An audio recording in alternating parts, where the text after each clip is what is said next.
नमस्कार दोस्तों, 3 दिसंबर 1971 से पाकिस्तान ऑपरेशन चंगेज खान लॉन्च करता है। इंडिया के कई एयरफील्ड पर बम गिराए जाते हैं पाकिस्तान एयरफोर्स के द्वारा। अमृतसर, पठानकोट, जोधपुर, अंबाला, आगरा, श्रीनगर, टोटल में 11 एयरफील्ड पर हमला किया जाता है। उस शाम को प्रधानमंत्री इंदिरा गांधी रेडियो पर एक मैसेज जारी करती हैं। ये कहती हैं कि देश की जनता के लिए एक बहुत ही बुरी खबर है। इंडिया के खिलाफ एक जंग छेड़ दी गई है। मैं खतरे के समय बोल रही हूँ। कुछ ही घंटे पहले 30 दिसंबर को पाकिस्तान ने हमारे ऊपर एक हमला किया है। उसके बाद से इंडियन एयरफोर्स से रिलेट करती हैं और कुछ इस तरीके से शुरुआत होती है इंडिया पाकिस्तान वार की। एक ऐसी वार जिसके अंत में एक नए देश का जन्म होता है, बांग्लादेश। लेकिन आखिर क्या कारण था? आखिर क्यों हुआ ये वार?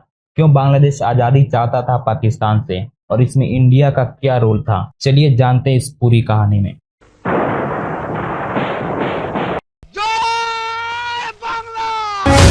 How a cry of anguish made India help set a nation free. 1971.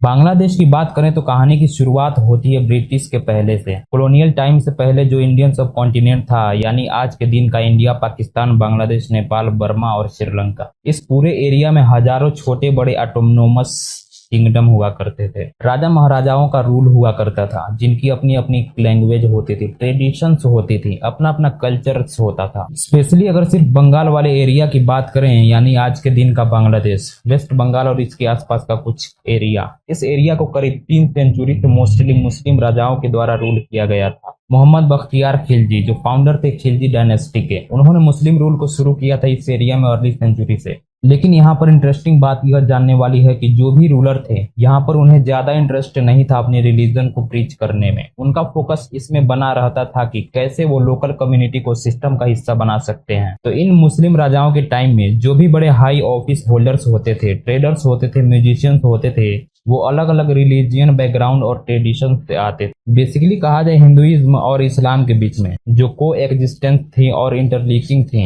वो इस एरिया में बहुत काफी देखी गई थी। इसकी वजह से जो कट्टरवाद था, एक्सट्रीम था, वो काफी हद तक कंट्रोल में रहा। समय में अगर आगे बढ़े तो साल 1957 में ईस्ट इंडिया कंपनी इस एरिया को टेक ओवर कर लेती है, जिसके बाद 1947 तक ब्रिटिश रूल रहता है और फिर हमें देखने को मिलता है पार्टीशन इंडिया और पाकिस्तान के बीच। साल 1940 में ही ऑल इंडिया मुस्लिम लीग के एनुअल सेशन में लाहौर रेजोल्यूशन बनाया जाता है, जिसमें डिमांड उठाई जाती है कि मुसलमानों के लिए सेपरेट स्टेट बनाया जाए। इनका डर ये था कि अगर एक ही देश बना रहेगा तो मुस्लिम माइनॉरिटी बन जाएंगे और वो डर में जिएंगे। पार्टीशन करते वक्त रिलीजियस लाइन पर बॉर्डर बनाने का मतलब ये था कि जो सोशल, कमर्शियल और कल्चरल संबंध थे लोगों के बीच में, उन्हें नजरअंदाज करना पड़ता। यानी बड़ी बड़ी स्टेट जहां पर कॉमन कल्चर थे, भाषाएं एक बोली जाती थी, उन्हें भी बांटा गया पार्टीशन की वजह से, बस इसलिए क्योंकि धर्म के नाम पर लोगों को डिवाइड करना है। इसके दो सबसे बड़े एग्जाम्पल हैं पंजाब और बांग्लादेश। पंजाब का कुछ हिस्सा पाकिस्तान में गया और कुछ हिस्सा इंडिया में रह गया, और सेम बांग्लादेश का कुछ हिस्सा इंडिया में, कुछ हिस्सा पाकिस्तान में चला गया। लेकिन बांटने का मतलब ये नहीं था कि इनके कल्चर अलग अलग हो जाएंगे। जो दो हिस्सों में बांटा गया, वहां के लोग सेम भाषा में बात करते थे, सेम कल्चर और ट्रेडिशन को फॉलो करते थे। बंगाल में जो मुस्लिम्स पाकिस्तान के फेवर में थे, उनकी उम्मीद ये थे कि एक नया मुस्लिम देश बनने से उन्हें एक बेहतर स्टैंडर्ड ऑफ लिविंग मिलेगा, उनकी फाइनेंशियल और सोशल कंडीशन इंप्रूव होगी।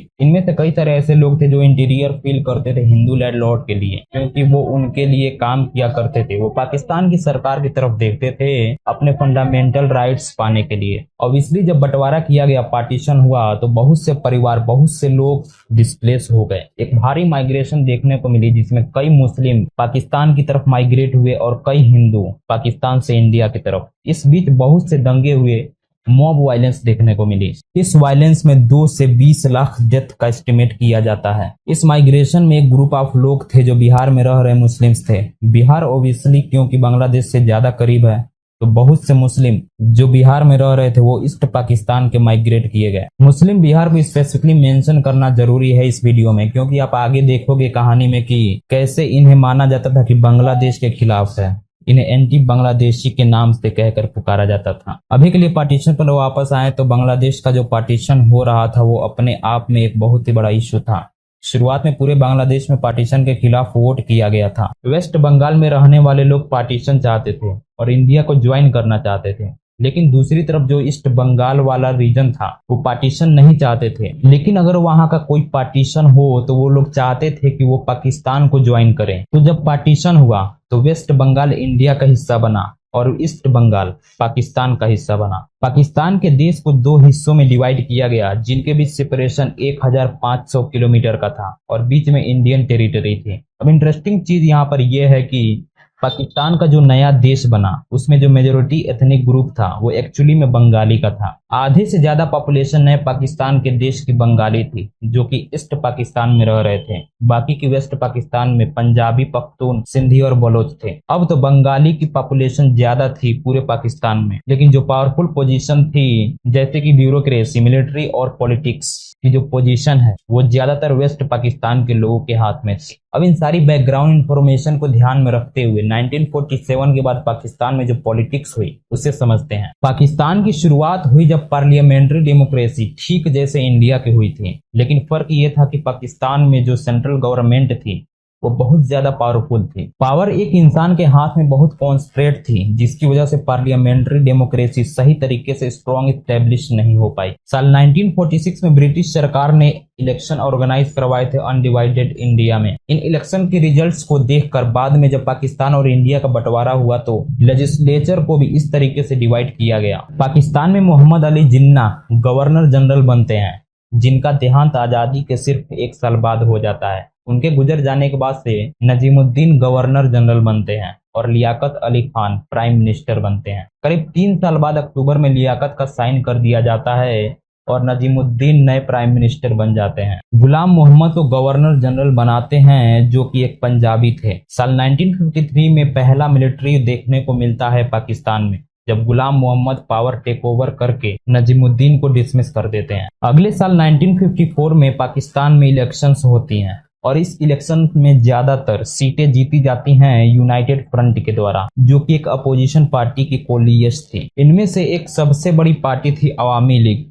जो कि एक ईस्ट बंगाल की पार्टी थी। इलेक्शन रिजल्ट के बाद पूरी कॉन्स्टिट्यूएंट असेंबली को डिसमिस कर दिया जाता है गुलाम मोहम्मद के द्वारा। साल 1955 में गुलाम मोहम्मद ऑफिस छोड़ते हैं और major general Iskander Mirza governor general बनते हैं। इनके अंदर पहली बार ये होता है कि ईस्ट बंगाल को अब से ईस्ट पाकिस्तान बुलाया जाने लगता है। अब 1947 से लेकर 1971 के बीच में दोस्तों पाकिस्तान में कई केस देखने को मिलते हैं जहां पर मिलिट्री का रूल चल रहा होता है। इसका मतलब यह है कि जो पॉलिटिकल पार्टीज डिजर्व करती थी पावर में होना, उनसे पावर छीनी जा रही थी। स्पेसिफिकली कहा जाए ईस्ट बंगाल में रहने वाले लोगों को पॉलिटिकली रिप्रेजेंट होने का मौका नहीं मिल पा रहा था। इसके अलावा ज्यादातर पैसा जो देश खर्च करता था वो वेस्ट पाकिस्तान के पास जाता था। 75% नेशनल बजट वेस्ट पाकिस्तान पर ही स्पेंड किया जाता था।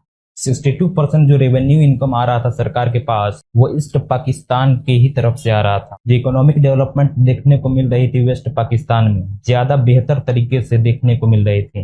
1969-70 में जो पर कैपिटा इनकम था वो पाकिस्तान का 60% ज्यादा था ईस्ट पाकिस्तान से। 25 गुना ज्यादा मिलिट्री पर्सनल्स थे वेस्ट पाकिस्तान में। और इस सब के अलावा जो सबसे बड़ा इशू था वो था लैंग्वेज को लेकर। जिन्ना और उनके कई एडवाइजर मानते थे कि ईस्ट पाकिस्तान और वेस्ट पाकिस्तान का सही मायनों में यूनिफिकेशन तभी हो सकता है जब वो एक भाषा बोलें, और ये भाषा उनकी राय में होनी चाहिए। उर्दू तो वेस्ट पाकिस्तान के रूल्स के द्वारा यहाँ पर उर्दू पोजीशन देखने को मिला कि भाई जबरदस्ती है, ये हर किसी को उर्दू में ही बात करनी पड़ेगी। ऑफिशियल कामों के लिए आर्मी में हर जगह उर्दू में ही बात करनी पड़ेगी। ऑब्वियसली ईस्ट पाकिस्तान में रहने वाले जो लोग थे वो ईस्ट बंगाली थे और ज्यादातर वो बंगाली भाषा ही बोलते थे। इनफैक्ट 50% पाकिस्तानी बंगाली में ही बात करते थे। उर्दू के एक लैंग्वेज एलिट माना जाता था। जो हाई प्रोफाइल लोग हैं वह सिर्फ उर्दू में ही बात करते थे। आम जनता बंगाल में रह रही बंगाली में बात करते थे। 21 मार्च को मोहम्मद अली जिन्ना ने ढाका में एक स्पीच दी और बड़े ही क्लियरली कहा था कि पाकिस्तान की स्टेट लैंग्वेज सिर्फ उर्दू होगी और कोई भाषा नहीं होगी।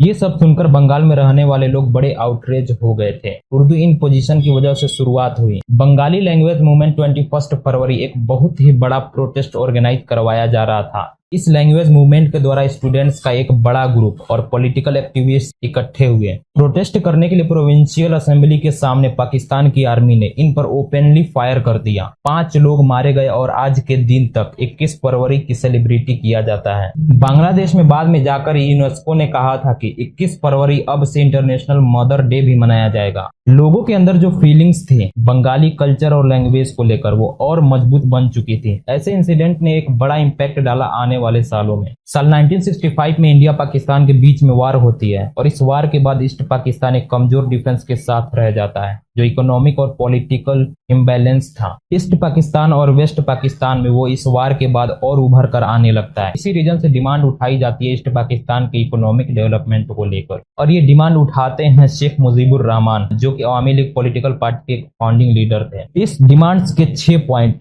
पूरे देश हिला देने वाले होते हैं। सबसे पहला पॉइंट है, इसमें लिखा गया था कि पाकिस्तान को एक फेडरेशन स्टेट बनाया जाए और जो ईस्ट पाकिस्तान का रीजन है उसे और ज्यादा ऑटोनॉमी दी जाए। जो रिसोर्सेज ईस्ट पाकिस्तान के अंदर ईस्ट पाकिस्तान की सरकार को दी जाती है। दूसरा, सेपरेट करेंसी हो पाकिस्तान में, एक वेस्ट पाकिस्तान के लिए और एक ईस्ट पाकिस्तान के लिए। इनफैक्ट एक सेपरेट मिलिट्री फोर्स भी हो। मतलब ये मांगे कुछ ऐसी हैं कि मानो कि ईस्ट पाकिस्तान को एक अपना अलग ही देश बना दिया जाए। ये सुनकर ऑब्वियसली वेस्ट पाकिस्तान की सरकार बिल्कुल भी खुश नहीं होती है। सारी डिमांड्स को रिजेक्ट कर दिया जाता है और इनफैक्ट वेस्ट पाकिस्तान की सरकार कहती है कि इस तरीके की डिमांड उठाना एक सेपरेटिस्ट मांग है, देश के खिलाफ जाना हुआ। उस वक्त पाकिस्तान में अयूब खान की सरकार थी और इसी चलते वो शेख मुजीबुर रहमान को अरेस्ट कर लेती है और इसी के साथ 34 और बंगाली सिविल और मिलिट्री ऑफिसर्स को अरेस्ट किया जाता है। इन पर सेडिशन का केस लगाया जाता है। अगरतला कॉन्स्पिरेंसी के जनरल अयूब खान का कहना था कि शेख मुजीबुर रहमान और उनके साथ इंडियन गवर्नमेंट के साथ अगरतला में कोलैबोरेट कर रहे हैं जिससे कि वो एक आजाद बांग्लादेश बना पाए। अब इस पॉइंट ऑफ टाइम तक शेख मुजीबुर रहमान बड़े पॉपुलर पॉलिटिकल लीडर बन चुके थे। बंगाली लोगों की आवाज थे वो। ईस्ट पाकिस्तान में रहने वाले लोगों को जो भी अत्याचार, डिस्क्रिमिनेशन और इक्वालिटी सहनी पड़ रही थी वो अवामी लीग और शेख मुजीबुर रहमान में अपनी उम्मीद ढूंढते थे। तो उनके अरेस्ट होने के बाद लोग सड़कों पर उतर आए। भारी प्रोटेस्ट देखने को मिले। इन्हीं प्रोटेस्ट के बीच एक शेख मुजीबुर रहमान के साथी थे सर्जेंट जहीरुल हक। जब ये जेल में बंद थे तब इन्हें एक प्रिजन गार्ड के द्वारा मार दिया जाता है। ये सुनकर लोगों में और ज्यादा गुस्सा पनपता है, मानो रिवॉल्यूशन करने के लिए तैयार हूं। जनरल अयूब खान इस सिचुएशन को मद्देनजर रखते हुए 2 फरवरी को शेख मुजीबुर रहमान को जेल से रिहा कर देते हैं और जो अगरतला केस उन पर लगाए गए थे उसे विड्रॉ कर देते हैं। लेकिन इस पॉइंट तक डेमोन्स्ट्रेशन, प्रोटेस्ट और लेवल स्ट्राइक इस हद तक बढ़ चुकी थी कि अयूब खान को खुद रिजाइन करना पड़ता है। यहाँ पर याद रखिए कि जनरल अयूब खान ने अपने हाथों से सत्ता ली थी एक मिलिट्री के जरिए। बेसिकली पाकिस्तान में उन्होंने पिछले 10 सालों से मिलिट्री डिक्टेटरशिप बना रखी थी। खुद रिजाइन करने के बाद वो अपने सक्सेसर को अपॉइंट करते हैं जनरल याहिया खान को और जनरल याहिया खान प्रॉमिस करते हैं कि वो पाकिस्तान में पहली जनरल इलेक्शन करवाएंगे और वो इलेक्शन करवाई जाती है। 1970 की इलेक्शन के रिजल्ट्स बहुत ही चौंका देने वाले होते हैं। ईस्ट पाकिस्तान की पॉलिटिकल पार्टी अवामी लीग इन इलेक्शंस को जीत जाती है। 300 में से 100 सीट्स इनके पास जाती हैं। लेकिन यहाँ पर शॉकिंग चीज ये थी कि इनमें से एक भी सीट वेस्ट पाकिस्तान में नहीं जीते। पाकिस्तान का लेजिस्लेचर कुछ ऐसा था कि 300 में से 100 सीट्स ईस्ट पाकिस्तान में थी और बाकी वाली वेस्ट पाकिस्तान में थी। तो अवामी लीग पार्टी ने 300 सीट्स में से 100 सीट जीती, यानी ईस्ट पाकिस्तान में ऑलमोस्ट हर सीट जीत ली। लेकिन वेस्ट पाकिस्तान में एक भी सीट नहीं जीती। वेस्ट पाकिस्तान में पाकिस्तान पीपल्स पार्टी पीपीपी ने 1 सीट जीती और इस पीपीपी पार्टी ने ईस्ट पाकिस्तान में एक भी सीट नहीं जीती थी। यह शॉकिंग रिजल्ट्स दिखाते हैं कि जो 2 हिस्से थे पाकिस्तान के उनके बीच में दरार कितनी गहरी हो चुकी थी। अब ईस्ट पाकिस्तान में लोगों की पॉपुलेशन ज्यादा थी तो वहां पर सीटों की भी संख्या ज्यादा थी, इसलिए अवामी लीग को यहाँ पर विजेता माना जाता था। लेकिन एक ऐसी पॉलिटिकल पार्टी पाकिस्तान में सरकार बनाएगी जिसने एक भी सीट वेस्ट पाकिस्तान में नहीं जीती, जो कि वेस्ट पाकिस्तान का पॉलिटिकल एलाइट है। इलेक्शन के रिजल्ट्स को देखकर जो पीपीपी के लीडर थे उस वक्त जुल्फिकार अली भुट्टो, वो आर्मी ऑफिशियल्स और जनरल याहिया खान के साथ मिलते हैं और डिस्कस करते हैं कि कैसे नेशनल असेंबली को कैंसिल कर देना चाहिए। लिटरली उनके मर्जी के खिलाफ इलेक्शन के रिजल्ट्स आए हैं और उनके अनुसार इलेक्शन के रिजल्ट्स को खारिज कर दो और जनरल याहिया खान एग्जैक्टली यही करते हैं। 1 मार्च को कैंसिलेशन की अनाउंसमेंट करी जाती है।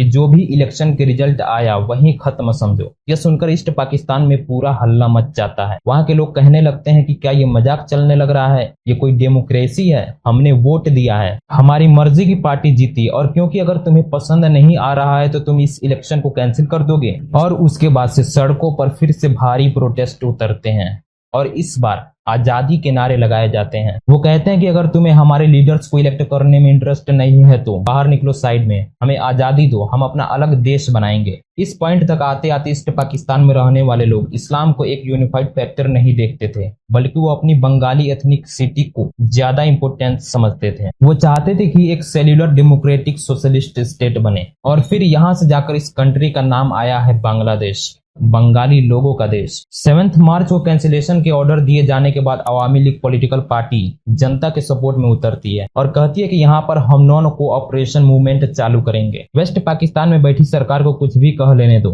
हम उनकी बात सुनेंगे ही नहीं। शेख मुजीबुर रहमान यहाँ पर एक बहुत ही जबरदस्त स्पीच देते हैं रेस कोर्स के ग्राउंड पर, एक बहुत ही बड़ी ऐतिहासिक स्पीच। वहां पर बहुत सारे तरह तरह के नारे लगाए जाते हैं।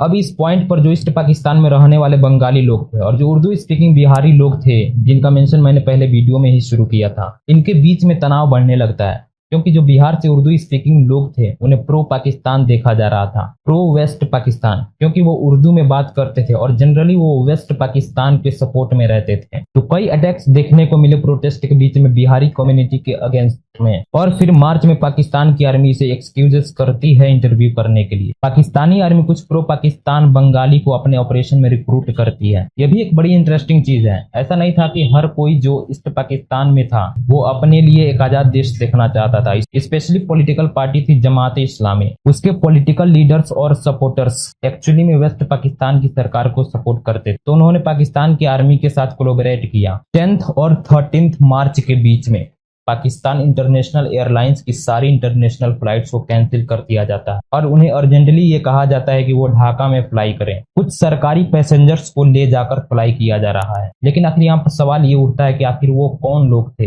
ये लोग थे पाकिस्तानी सोल्जर्स जिन्होंने सिविलियन ड्रेस पहन रखी थी। ईस्ट पाकिस्तान में प्रोटेस्टर्स ने अपने आप को ऑर्गेनाइज कर लिया, जो बंगाली नेशनलिस्ट हैं। उन्होंने अपनी खुद की एक आर्मी बना ली जिसे मुक्ति वाहिनी कहा जाता है। मतलब द फोर्स ऑफ इंडिपेंडेंस मुक्ति वाहिनी गुरिल्ला ऑपरेशन कंडक्ट करती है। वेस्ट पाकिस्तान की आर्मी जो कि इस समय ईस्ट पाकिस्तान में मौजूद है, यहाँ पर इंडियन आर्मी का भी कंट्रीब्यूशन आता है, क्योंकि इंडियन आर्मी मुक्ति वाहिनी की फोर्स को ट्रेनिंग प्रोवाइड करती है। गोरिल्ला वारफेयर में इसके रिस्पांस में West Pakistani East Pakistan central peace committee बनाता है। शांति वाहिनी बड़ा ही इकोनॉमिक नाम है, क्योंकि शांति वाहिनी ढेर सारे वार क्राइम्स करती है। हजारों सिविलियंस को मारा जाता है, औरतों पर अत्याचार होते हैं और स्पेसिफिकली इंटेलेक्चुअल जो लोग, उन्हें टारगेट करके मारा जाता है। इस टाइम तक लॉ एंड ऑर्डर का पूरी तरीके से सत्यानाश हो चुका था। ईस्ट पाकिस्तान में बंगाली ने सारी इंस्ट्रक्शन फॉलो करना बंद कर दी थी जो भी पाकिस्तान से आ रही थी। 25 मार्च को वेस्ट पाकिस्तान की सरकार एक बहुत ही भयानक जेनोसाइड प्लान करती है, ऑपरेशन सर्चलाइट नाम से। इसका ऑब्जेक्टिव होता है कि जो भी पॉपुलर लोग बांग्लादेश की आजादी की मांग कर रहे हैं उन्हें पकड़ पकड़ कर मार डालो। 25 मार्च की रात को हजारों पाकिस्तानी आर्मी के ट्रप्स ढाका में लॉन्च करते हैं और शेख मुजीबुर रहमान को अरेस्ट कर लिया जाता है और वेस्ट पाकिस्तान ले जाया जाता है। लेकिन इस अरेस्ट से पहले शेख मुजीबुर रहमान ने ईस्ट पाकिस्तान को एक इंडिपेंडेंट कंट्री डिक्लेयर कर दिया था। उन्होंने कहा था कि अब से हम पाकिस्तान का हिस्सा नहीं रहेंगे, अब से हम बांग्लादेश हैं। इस डिक्लेरेशन को एक ट्रांसमीटर के द्वारा किया गया था। ट्रांसमीटर को होने में कुछ घंटे का समय लगा था, तो इसलिए मिडनाइट क्रॉस हो चुका था और इसी रीजन से 25 मार्च की जगह 26 मार्च को बांग्लादेश में इंडिपेंडेंट डे मनाया जाता है। 27 मार्च जियाउर रहमान इस डिक्लेरेशन को पब्लिक के सामने पढ़ते हैं और अनाउंस करते हैं कि बांग्लादेश अब एक आजाद देश है। और इसी रात ढाका यूनिवर्सिटी में 2 स्टूडेंट डॉर्मेट्री पर हमला किया गया था और फिर एक ही रात के अंदर 7000 स्टूडेंट्स मारे जाते हैं। पाकिस्तान की आर्मी के द्वारा इस ऑपरेशन सर्चलाइट में 30,000 से ज्यादा बंगालियों का शिकार किया जाता है। एक हफ्ते के अंदर आधे लोग जो ढाका शहर में रह रहे थे वो शहर छोड़कर भाग जाते हैं। सारे फॉरेन जर्नलिस्ट को डिपोर्ट कर दिया जाता है और रेडियो ऑपरेशन को शट डाउन कर दिया जाता है। एक military appoint Pakistani journalist Anthony Marker United Kingdom भाग जाते हैं। 3 जून को जो कुछ उन्होंने देखा था उसे एक आर्टिकल में पब्लिश करते हैं द संडे टाइम्स में। इस आर्टिकल के जरिए पहली बार बाकी दुनिया को पता चलता है कि यहाँ बांग्लादेश में एक्चुअली होने क्या लग रहा है। प्रधानमंत्री इंदिरा गांधी खुद इस आर्टिकल को पढ़ती हैं और मोटिवेट होती हैं कुछ एक्शन लेने को। इस क्रैकडाउन के बाद अवामी लीग के कई पॉलिटिकल लीडर्स इंडिया भाग गए थे अपनी सेफ्टी के लिए। 10 अप्रैल को People's Republic of Bangladesh government form करती है एक फाइल में। कोलकाता में शेख मुजीबुर रहमान को प्रेसिडेंट और ताजुद्दीन अहमद को प्राइम मिनिस्टर डिक्लेयर कर दिया जाता है। इस पूरे कॉन्फ्लिक्ट का एक बहुत बड़ा असर देखने को मिलता है इंडिया पर। उनकी जो ऑटम थी उससे एक सीजन में 10 मिलियन से ज्यादा रेफ्यूजी बॉर्डर क्रॉस करके इंडिया भागते हैं। प्रधानमंत्री इंदिरा गांधी यहाँ पर यह सोचते हैं कि मिलिट्री का इस्तेमाल करके इस वार में हिस्सा लेकर इन लोगों को बचाना ज्यादा इकोनॉमिकली फिजिबल होगा। 28 अप्रैल को इंदिरा गांधी जनरल सैम मानेकशॉ को कहती हैं कि वो जंग की तैयारियां करें ईस्ट पाकिस्तान में एंट्री करने के लिए। जनरल सैम मानेकशॉ इतने कॉन्फिडेंट नहीं थे कि इतने कम टाइम में इंडिया प्रिपेयर्ड हो सकता है और इस जंग को जीत सकता है, तो वो शुरू में ही रिजेक्ट कर देते हैं इस ऑफर को और रिजाइन करने के लिए कहते हैं। लेकिन इंदिरा गांधी अपना कॉन्फिडेंट उन पर बनाए रखती हैं और उन्हें पूरी आजादी देती हैं कि उन्हें जब ठीक लगे तब ही ऑपरेशन किया जाए। उनके काम की शुरुआत होती है मुक्ति वाहिनी को ट्रेनिंग प्रोवाइड करने से। जुलाई तक आते आते इंदिरा गांधी ने एक्चुअली में ईस्ट पाकिस्तान को ईस्ट पाकिस्तान बुलाना बंद कर दिया था। अब वो इसे बांग्लादेश करके पुकारती थी। इस टाइम तक अभी भी कोई कॉन्फ्लिक्ट देखने को नहीं मिला इंडिया और पाकिस्तान के बीच में। डायरेक्टली सिर्फ 3 दिसंबर को जाकर ही होता है कि पाकिस्तान ऑपरेशन चंगेज खान लॉन्च करता है और इंडिया के एयरफील्ड पर हमला बोल देता है। पाकिस्तान को यह डर था कि इंडिया किसी भी वक्त मिलिट्री का इस्तेमाल करके इस वार में इंटरव्यू कर सकता है और बांग्लादेश को आजाद करने में मदद कर सकता है। तो सोचते हैं कि क्यों ना हम ही पहले उन पर हमला करते हैं। लेकिन असली स्ट्रेटेजी किसी काम की नहीं होती है, क्योंकि इंडिया की जो मिलिट्री स्ट्रेटेजी थी और मिलिट्री पावर थी वो कहीं ज्यादा बेहतर थी पाकिस्तान के कंपैरिजन में। इंडिया का रिस्पांस था कि वेस्ट पाकिस्तान में एक डिफेंसिव मिलिट्री स्ट्रेटेजी चले और ईस्ट पाकिस्तान में एक कोऑर्डिनेटेड ऑफेंसिव थ्रस्ट हो, यानी कि सोल्जर्स को ग्राउंड पर भेजा जाए। इंडिया के वार में एंट्री करते ही पाकिस्तान यूनाइटेड नेशंस को अपील करता है कि इंडिया को सीज फायर करने के लिए अपील किया जाए। यूनाइटेड नेशंस का सिक्योरिटी काउंसिल 4 दिसंबर को असेंबली करता है। बड़ी लंबी चर्चा चलती है। उस वक्त यूएसए पाकिस्तान के फेवर में ज्यादा था और सोवियत यूनियन इंडिया के फेवर में ज्यादा था। तो यूएसए, चाइना और यूके एक्चुअली में सपोर्ट करते हैं कि इंडिया इमीडिएट सीज फायर कर दे और अपने ट्रप्स को विड्रॉ कर दे। 6 दिसंबर भूटान पहला देश बनता है बांग्लादेश को ऑफिशियली रिएक्शन करने वाला। इसी दिन इंडिया भी बांग्लादेश को ऑफिशियली रिकॉग्नाइज किया था। 12 दिसंबर तक आते आते इंडिया पाकिस्तान के बीच वार में पाकिस्तान एक बहुत बड़ी हार को अपने सामने देख रहा था। पाकिस्तान के डिप्टी प्राइम मिनिस्टर और फॉरेन मिनिस्टर जुल्फिकार अली भुट्टो जल्दी से न्यूयॉर्क जाते हैं अमेरिका के साथ डिस्कस करने के लिए। इस तरीके से यहाँ पर एक सीज फायर का केस बनाया जा सके। 4 दिन लगते हैं इस प्रपोजल को फाइनलाइज करने में, लेकिन तब तक ईस्ट पाकिस्तान में पाकिस्तान की मिलिट्री ऑलरेडी सरेंडर कर चुकी होती है और ये वार खत्म हो चुकी होती है। जुल्फिकार अली भुट्टो फ्रस्ट्रेशन में आकर यूनाइटेड नेशंस में अपनी स्पीच रोककर काउंसिल छोड़कर चले जाते हैं। इस टाइम सिक्योरिटी काउंसिल को 3 दिसंबर को इंडियन आर्मी ने ढाका शहर को चारों तरफ से घेर लिया था। 30 मिनट का समय दिया जाता है सरेंडर करने के लिए। पाकिस्तान की मिलिट्री को lieutenant general Amir Abdullah Khan Niazi बिना किसी रेजिस्टेंस के सरेंडर कर देते हैं। इस पाकिस्तान में बैठी सरकार इमीडिएट कोलैप्स कर जाती है। इसी दिन 16 दिसंबर को हिस्टोरिकल इंस्ट्रूमेंट सरेंडर साइन किया जाता है। 3000 से ज्यादा पाकिस्तानी ट्रम्प्स सरेंडर करते हैं। इंडिया फोर्स और बांग्लादेश लिबरेशन फोर्स के सामने दुनिया का सबसे लार्जेस्ट सरेंडर था।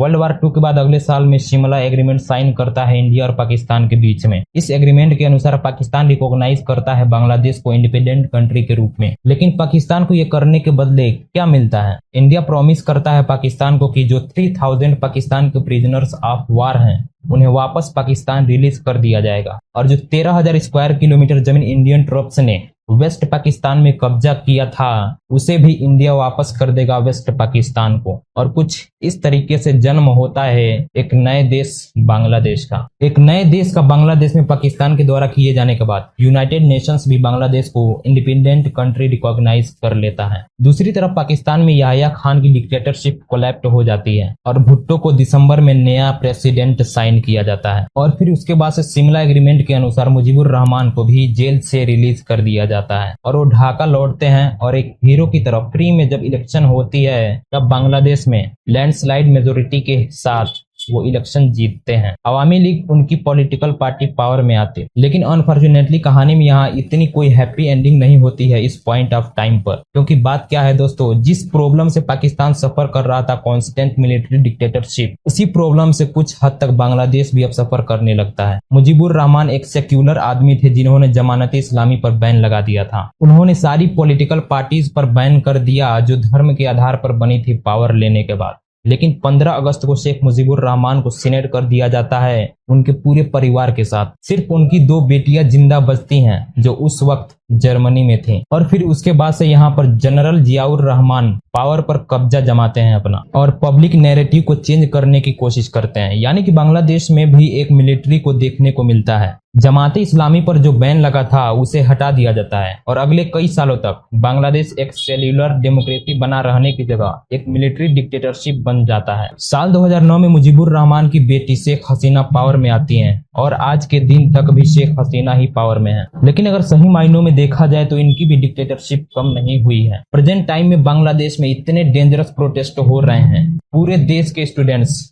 देश भर में प्रोटेस्ट कर रहे हैं, पूरा बांग्लादेश आग में जल रहा है। लेकिन क्यों? सिर्फ इनकी डिक्टेटरशिप की वजह से। अगर आपने अभी तक ये वीडियो नहीं देखा तो जाकर जरूर देखें कि आखिर क्यों हो रहा है ये प्रोटेस्ट, क्यों स्टूडेंट प्रोटेस्ट कर रहे हैं अपने देश में, क्यों बांग्लादेश जल रहा है। इस वीडियो में अब तक बनने के लिए आपका बहुत बहुत धन्यवाद।